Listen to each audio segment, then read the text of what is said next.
Hello, welcome back. So today we are working on Note 7D on work, power, and mechanical advantage. I want you to please, if you haven't done already, please pause the video, use the word bank down here to fill in the quick review section, and then unpause the video to get the answers. Okay, you back now? All right, here we go.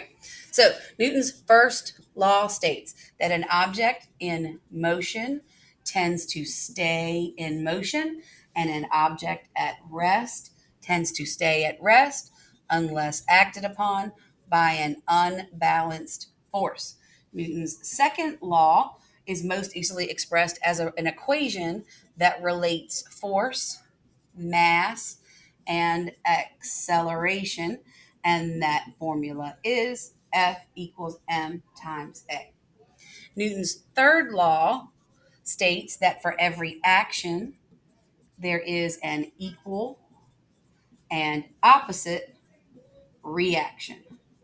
All right, check and make sure you got those right. I'm going to clear it. Pause it if you need to. Work, work, work, work, work. All right, so we are supposed to do our homework. We also do housework when we want clean clothes or clean floors. Hopefully, you do something at home to help out. If you do 15 really hard math problems in your head, don't you feel like you're working? Yes, of course you do. What about if you push and push and push and push against a stuck vehicle, but you get nowhere? Do you feel like you've done work? Yeah, and especially when you come talk to me the next day or 2 days later, right when you're really really sore.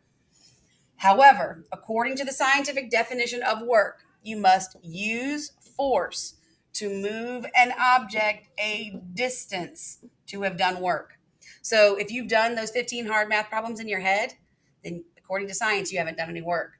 When you have pushed and pushed and pushed and pushed against that car, you've done no work to the car because you didn't make it move.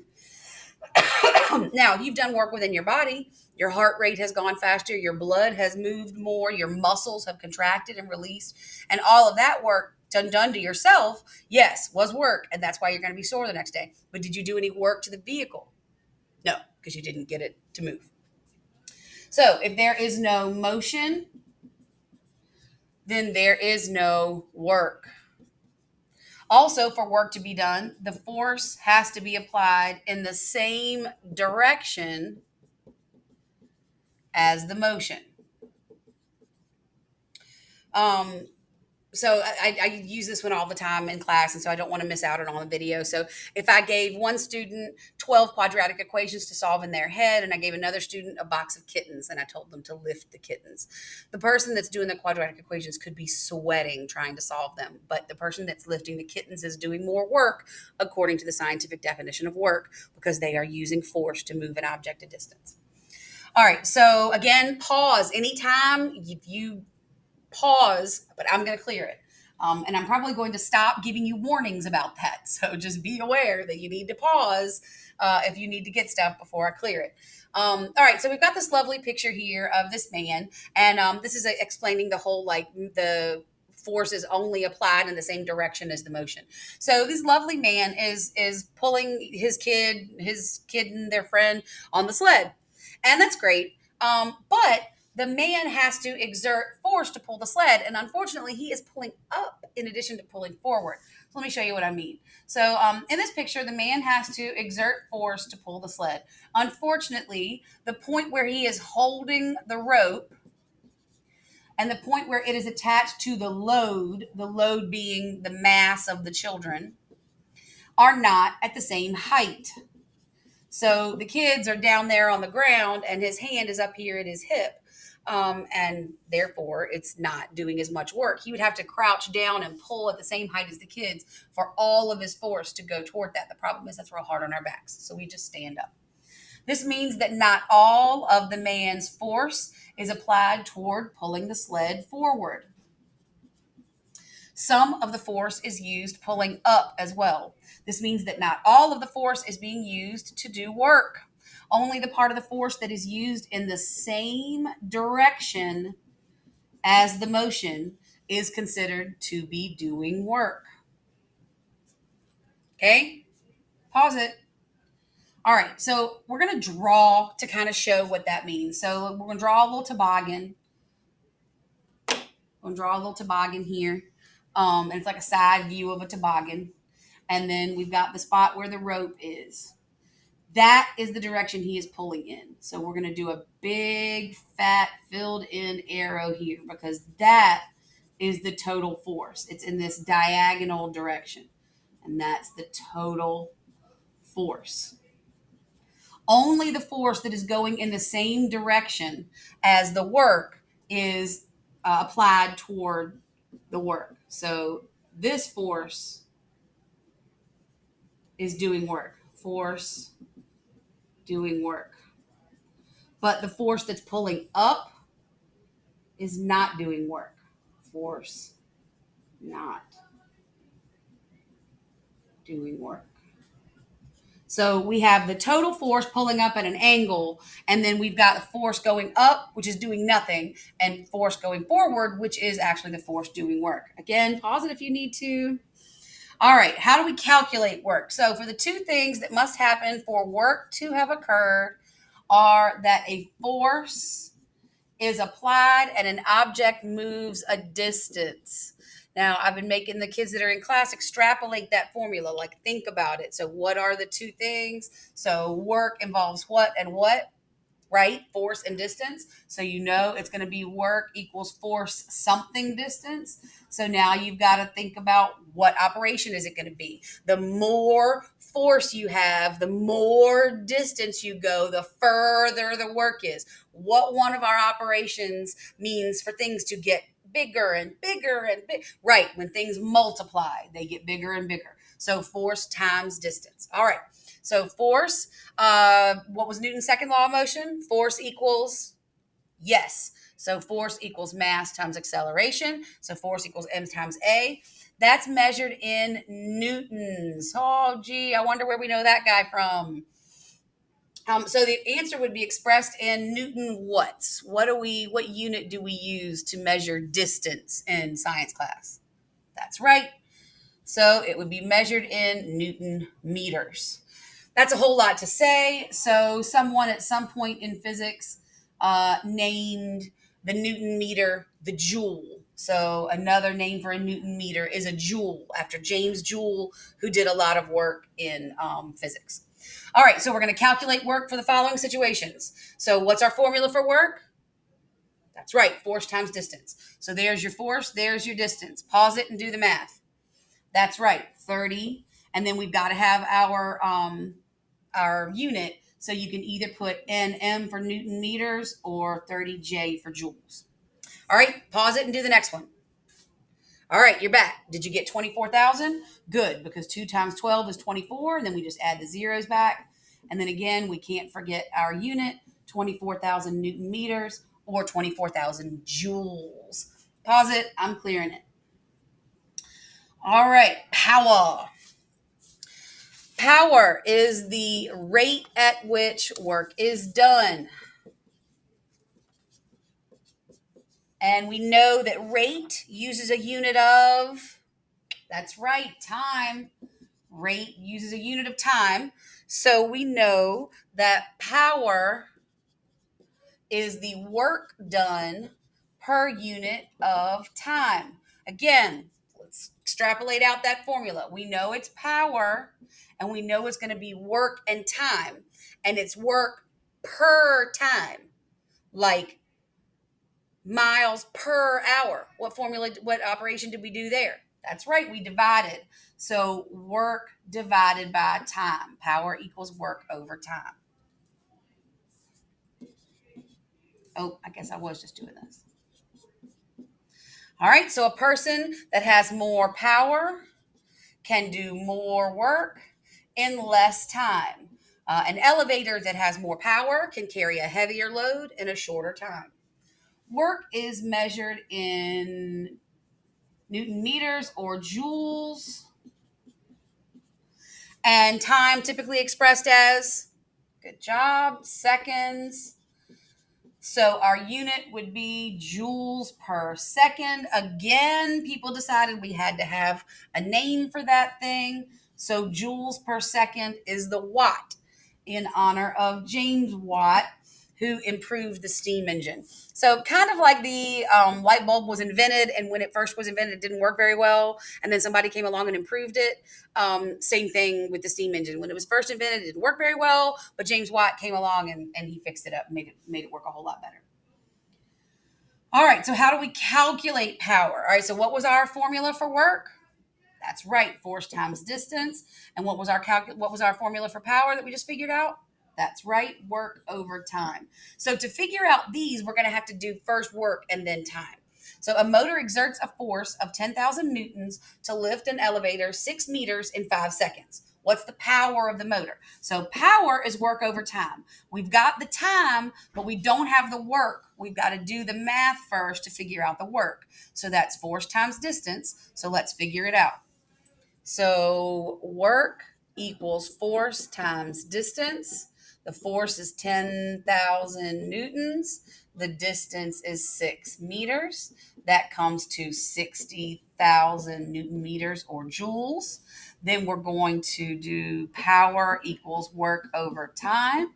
Our work was 60,000 joules divided by 5 seconds. 60 divided by 5 is 12. And then we just put back the zeros.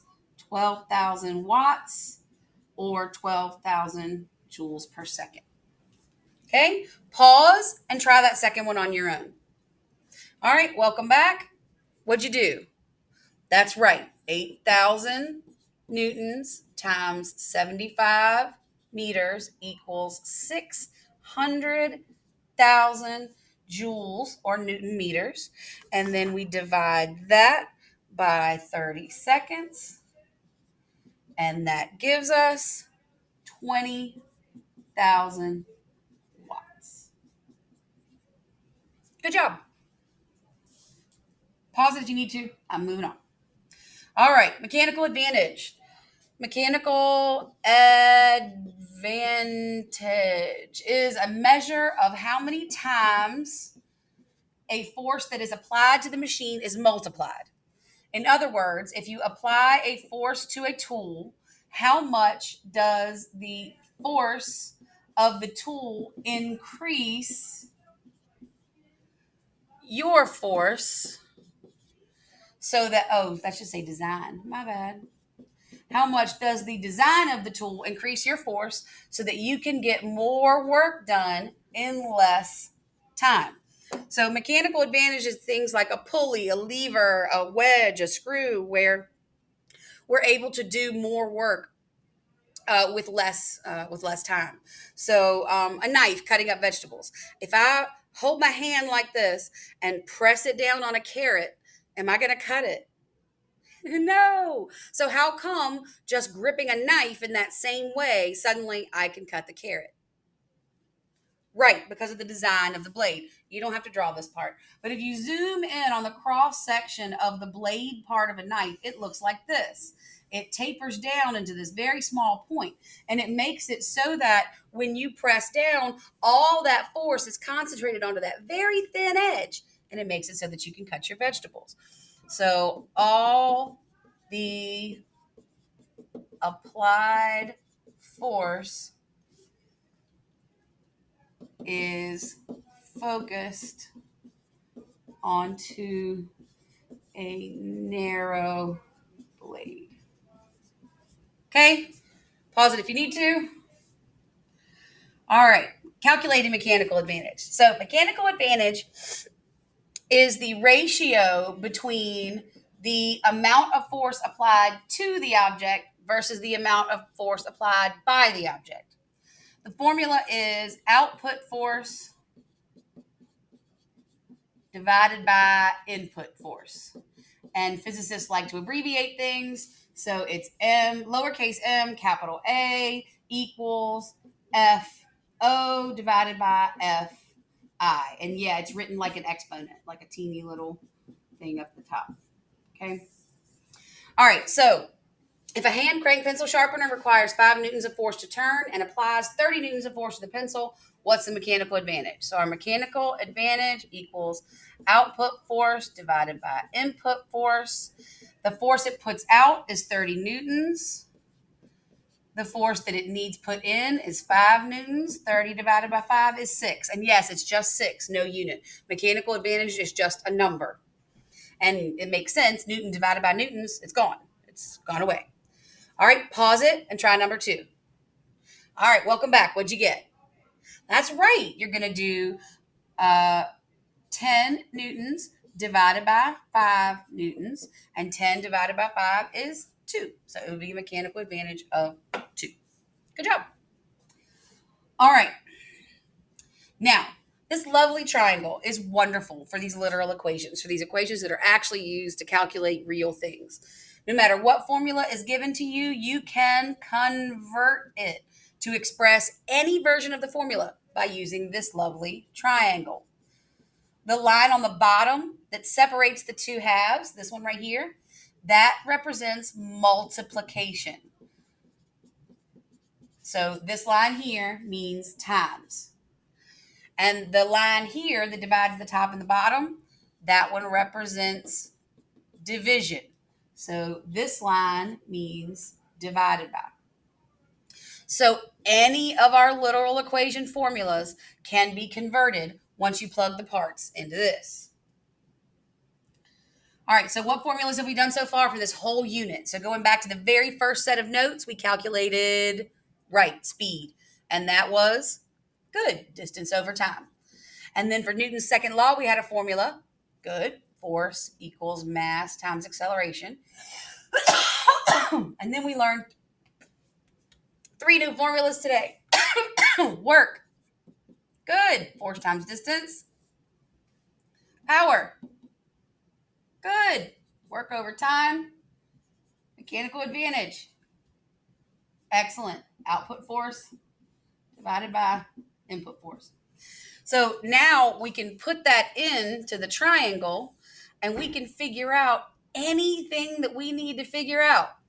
So speed is distance over time. And I know that this line means divide, so I know distance is going to go up here because it's distance divided by time. So then the only thing that's left is speed. So speed equals distance over time. So what does distance equal? Well, what's left? Distance is up here. Speed and time are left, and we know that that line means times. So speed times time. And then how would we find the time? Well, what's left? Distance and speed, and it's distance over speed, so distance over speed. All right, I'm going to go ahead and draw in the triangles for the rest of them just because it seems to be easier to do to get it done all at once. All right, so we've got force equals mass times acceleration. M and A are times each other, right? So they're going to go on the bottom, and that makes force up here. So force equals M times A. Mass equals, good, F over A. And acceleration equals, good, F over M. You're getting the hang of this. All right, where are we going to put force and distance? That's right, in the bottom because they're times, and then work is left up there. So work equals force times distance. All right, how would we figure out force? Yep, work divided by distance. How would we figure out distance? Yep, work divided by force. Work divided by force. Work divided by distance. All right, not last one, but last penultimate one. All right, so since we've got work over time, we know that's going to be work over time, and then power is what's left. So power equals work over time. All right, how would we figure out work? Well, work's up here at the top, and power and time are next to each other at the bottom, so it would be power times time. How would we figure out time? Well, all that's left is W over P. Whew, all right, last one. We can do this. Mechanical advantage. So we know that FO is over FI, so we'll do that, and then mechanical advantage is what's left. MA equals FO over FI. All right, what if we wanted to figure out output force? Output force would be MA times FI. And what if we wanted input force? That would be FO over mechanical advantage. Woohoo! All right. Make sure you have all of that. Go back if you need to. This will be on the next quiz. Have a lovely day and make good decisions. Bye.